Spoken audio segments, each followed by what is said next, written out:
अस्सलाम वालेकुम students. Critical thinking and reasoning का आज हम स्टार्ट करेंगे chapter number 2 which is logic and arguments. Today our topic is topic number 2.1 which is defining logic. कि logic क्या है और उसकी डेफिनेशंस क्या हैं। The term logic came from the Greek word logos, which is sometimes translated as sentence, discourse, reason, rule and ratio. Of course, these translations are not enough to help us understand the more specialized meaning of logic as it is used today. जो logic हमारे पास term है वो निकली कहाँ से है? एक Greek word logos में से निकली है, जिसको हम समटाइम्स ट्रांसलेट करते हैं as sentence, reason, rule, ratio. Of course these translations are not enough. मतलब लॉजिक के वर्ड की जो भी ट्रांसलेशंस हैं ये वाली, ये इनफ नहीं है कि हम इनको स्पेशलाइज मीनिंग लॉजिक का यही कह सकें। So what is logic? Briefly speaking, we might define logic as the study of the principles of correct reasoning. अगर हम लोग briefly बात करें कि logic क्या है, logic को किस तरह से define किया जाता है, तो logic है हमारे पास correct reasoning के principles की जो भी study होती है उस चीज़ को हम कहते हैं logic. This is a rough definition because how logic should be properly defined in actually quite a controversial matter.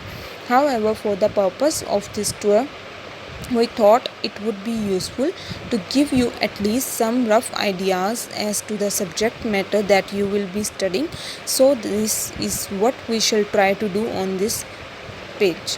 One thing you should note about this definition is that logic is concerned with the principles of correct reasoning. Studying the correct principles of reasoning is not the same as studying the psychology of the reasoning. ठीक है, मतलब correct principles या correct reasoning के principles की study same नहीं है जैसा कि साइकोलॉजी की रीजनिंग की स्टडी है। ठीक है,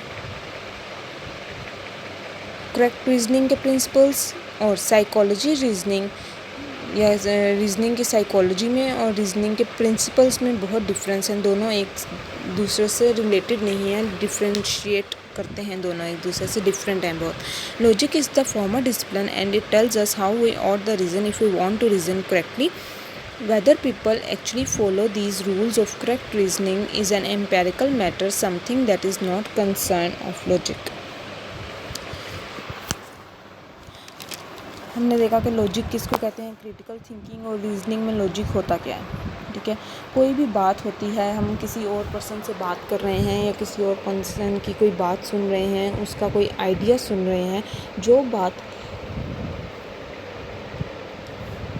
बात हमें ठीक लगती है, हम कहते हैं कि yes this is the point, कि इस बात में कोई ना कोई पॉइंट है, ये बात कोई ना कोई लॉजिक रखती है, ये बात कोई ना कोई सेंस रखती है, जो मेरी समझ में आ रहा है कि ये बात सही है, इस रीज़न की वजह से या इस लॉजिक की वजह से ये बात ठीक है। तो होता क्या है बेसिकली लॉजिक का मतलब होता है रीजनिंग के रीज़न देना। कोई भी बात हो रही है, कुछ हो रहा है तो उसकी रीज़न बताना कि हाँ अगर ऐसा है तो ऐसा क्यों है, उसकी जो रीज़न है वो उसकी लॉजिक को डिफ़ाइन करती है कि व्हाट इज़ लॉजिक या व्हाट इज़ द रीज़न। तो बेसिकली लॉजिक का मतलब होता है रीजनिंग, मतलब वजह बताना। यानी करेक्ट रीजनिंग के जो भी प्रिंसिपल्स होते हैं इनको भी हम लॉजिक कहते हैं। बेसिकली जो लॉजिक है वो किसी भी रीजनिंग के पीछे जो भी रूल्स या प्रिंसिपल्स हैं इनको डिफ़ाइन करती है। इन अदर वर्ड्स लॉजिक की डेफिनेशन देखें तो लॉजिक की डेफिनेशन क्या है? Logic is systematic study of valid rules of inference. ठीक है, logic is systematic study of valid rules of inference. Inference कहते हैं रिजल्ट्स, जो भी हमारे पास कंक्लूजन निकलते हैं, जो कंक्लूजन निकल आए वो किस एजम्पशंस की बेस पे निकल आए, किन रिजल्ट्स की बेस पे निकल आए, जिन पॉइंट्स को हम मद्देनज़र रखते हुए अपना कंक्लूजन निकालते हैं उस चीज़ को कहते हैं इन्फ्रेंस। मतलब हमें जो रिजल्ट्स हमें ऑब्टेन होते हैं इनको इन्फ्रेंस कहते हैं। तो इन्फ्रेंस के वैलिड रूल्स को हम कहते हैं लॉजिक।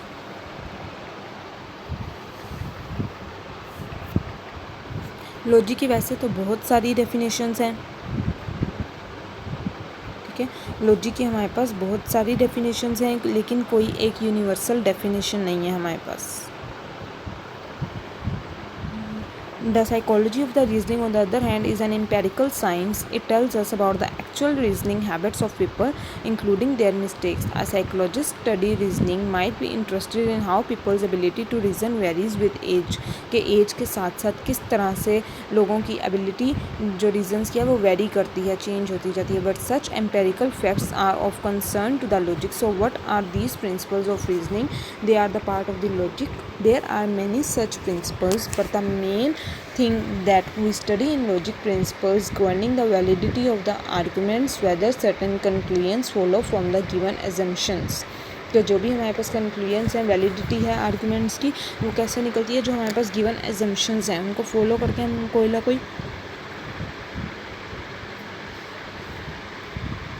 हम किसी ना किसी सर्टन कंक्लूजन पे पहुंच जाते हैं.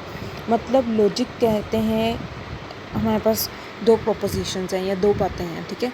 एक प्रोपोजिशन को आप एक्सेप्ट करोगे दूसरी प्रोपोजिशन की बेस पे, कि अगर आपके पास एक प्रोपोजिशन है, ठीक है, आप उस बात से एग्री करते हो. दो बातें हैं आपके पास, एक बात से आप एग्री कर रहे हो, क्यों इस बात से आप एग्री कर रहे हो, दूसरी बात की बुनियाद पे आप कहते हो कि हाँ पहले वाली बात बिल्कुल ठीक थी.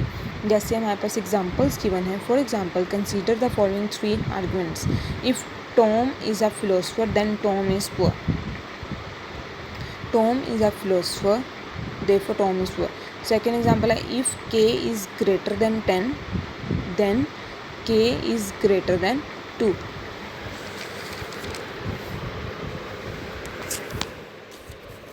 अब देखो कहता क्या है कि k की जो भी वैल्यू है वो 10 से ग्रेटर है, देन k की वैल्यू 2 से भी ग्रेटर होगी, ठीक है. k की वैल्यू जो भी है वो 10 से ग्रेटर है. लेट्स से 11 है, 12 है, लेट्स से मैं कहती हूँ 15 है. k की जगह पे आप 15 रखो, तो क्या बन जाएगी आपकी definition? If 15 is greater than 10, then 15 is greater than 2. कि 15 10 से भी ग्रेटर है, देयरफॉर 15 2 से भी ग्रेटर होगा. जाहिर है 10 से छोटे जितने भी नंबर्स हैं, इवन k की जो भी वैल्यू है आपके पास 12, 13, 14 कुछ भी k की वैल्यू आ जाती है, लेकिन कंडीशन क्या है यहाँ? k की जो भी वैल्यू होगी वो 10 से ग्रेटर होनी चाहिए, चाहे वो 10.5 ही क्यों ना हो. ठीक हो गया. तो k की जो भी वैल्यू है वो 10 के नीचे बिलो जितने भी नंबर्स होंगे उन सबसे ऑटोमेटिकली ग्रेटर होगी. सेकेंड एग्जांपल है, if Tarragona is in Europe, then Tarragona is not in China.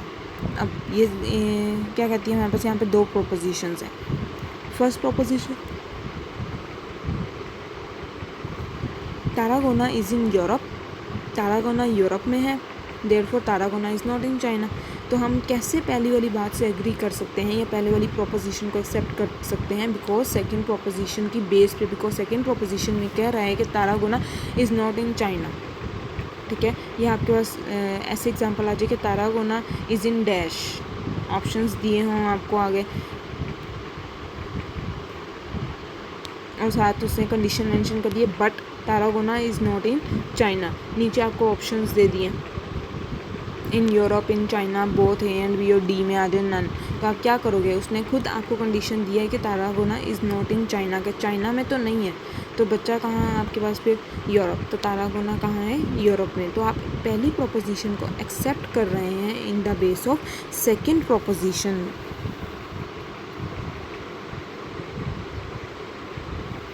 तो इस बात को हम क्या कहते हैं कि ये हमारी लॉजिक है. या लॉजिक किस बात पे डिपेंड करती है? एक प्रोपोजिशन को एक्सेप्ट करेंगे दूसरी प्रोपोजिशन की बेस पे. बेसिकली लॉजिक क्या है? Logic is the systematic study of the valid rules of influence. Logic की कोई एक यूनिवर्सल डेफिनेशन नहीं है, लेकिन बेसिकली हम लोग किस तरह से लॉजिक को डिफ़ाइन करते हैं, जो भी हमारे पास करेक्ट रीजनिंग के जो भी रूल्स या प्रिंसिपल्स हैं इनको डिफ़ाइन करना हमारे पास क्या कहलाता है? Which is known as logic.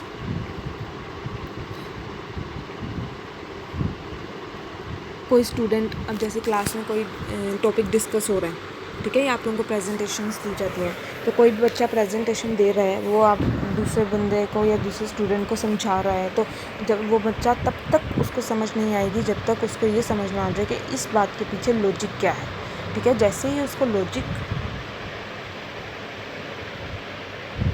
जैसे ही उसको लॉजिक की समझ आ जाएगी कि लॉजिक क्या है इस बात पीछे, तो उसको फ़ौरन से वो कंसेप्ट उसके दिमाग में बैठ जाएगा। ठीक है, मेन थिंग होती है हमारे पास लॉजिक के लॉजिक क्या है इस बात में। हम अपने कोई ना कोई अपना ओपिनियन शेयर करते हैं, अपना आइडिया देते हैं। हम किस बेस पे अपना ओपिनियन या अपना आइडिया देते हैं? क्यों? क्योंकि हमारे पास कोई ना कोई लॉजिक होती है उस बात से रिलेटेड। तो जब हमारे पास उस बात से रिलेटेड कोई ना कोई लॉजिक है, हम कंक्लूजन्स निकाल सकते हैं उस लॉजिक की बुनियाद पे, उन एजम्पशंस की बेस पे, उन रिजल्ट्स की बेस पे। तो हम क्या करते हैं, अगले बंदे को अपना ओपिनियन देते हैं या अपना आइडिया उससे शेयर करते हैं, ताकि अगले बंदे को भी पता चले कि हाँ भाई, इस बंदे की बात में ये लॉजिक है, ये इस बात की सेंस बन रही है। ठीक है, मुझे एग्री करना चाहिए इस बात से या एग्री नहीं करना चाहिए इस बात से। हर इंसान की अपनी एक ओपिनियन होती है और उसी ओपिनियन की बेस पे उसकी कोई ना कोई लॉजिक होती है। ठीक है, होपफुली आप लोगों को आज का टॉपिक समझ आ गया होगा कि लॉजिक क्या है। ठीक है, नेक्स्ट इंशाल्लाह हमारा टॉपिक है definition and rules of argument. Okay, Allah हाफिज़।